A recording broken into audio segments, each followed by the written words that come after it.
You might know that you can enter first-person mode. It's great for checking out glamours or looking around at the beautiful world of Eorzea.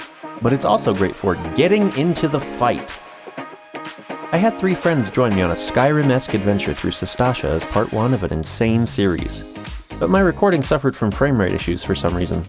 Such devastation! So we'll watch this from other perspectives. Trust me, it's better than getting whiplash from watching my camera snap to targets anyway. Let's dive in!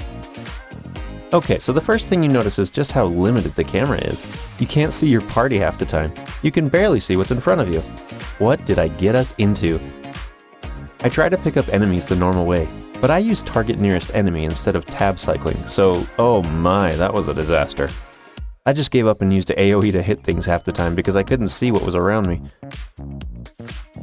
At first, it was basically impossible to try to interact with objects because I was using the right mouse button to control the camera. I eventually figured out to use the up and down arrows to control the camera angle, and click as the camera tried to snap back to place. I'll have to play around to see if there's a better way. The camera itself wasn't helpful with the way it wanted to stay forward all the time, but it would snap to enemies too whenever I threw a shield at them, and I'd start running back the way I came from. So I turned off face target when using actions, and expected things to be better. Nah, it just turns out I couldn't attack anything that wasn't in front of me. Basically, this meant I had to slightly turn toward the enemy behind me, throw a shield, and then turn back for a few seconds to continue forward.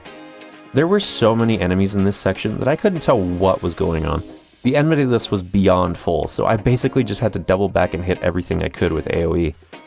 And I had to do all this with standard controls, because even with Legacy selected, it forces you to use standard, and I get why with how the camera works, but it's still so frustrating.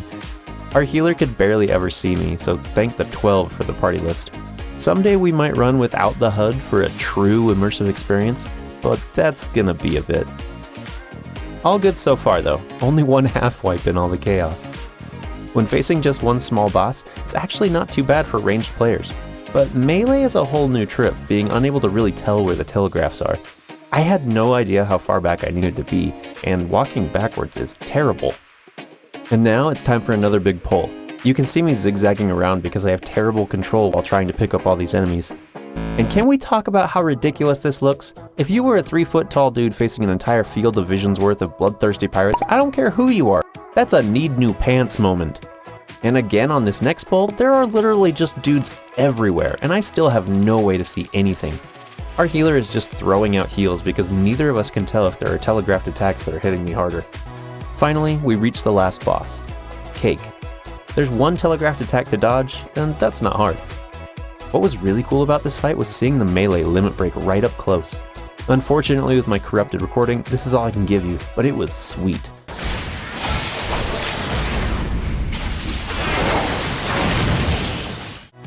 You know, seeing the world like this made me really appreciate 2 things. Number 1, legacy, non-negotiable. And number 2, this world is crazy well designed. There's so much beautiful stuff and intricate detail put just about everywhere. I might even do a series exploring more of the areas. And there you have it. We went through the first and, I guess, easiest dungeon in first person. Just how far will we be able to go this way? Stick with me on a quest to find out. For those of you still here, why not join the Friends of Eorzea on Discord? You'll be able to both learn and contribute in one spot, meet fellow helpfuls and hopefuls, and even provide ideas and content for everyone's benefit. You can find the link in the description. I don't think we need to do every duty, but we should work our way up. Which dungeon or trial do you want to see done in first person?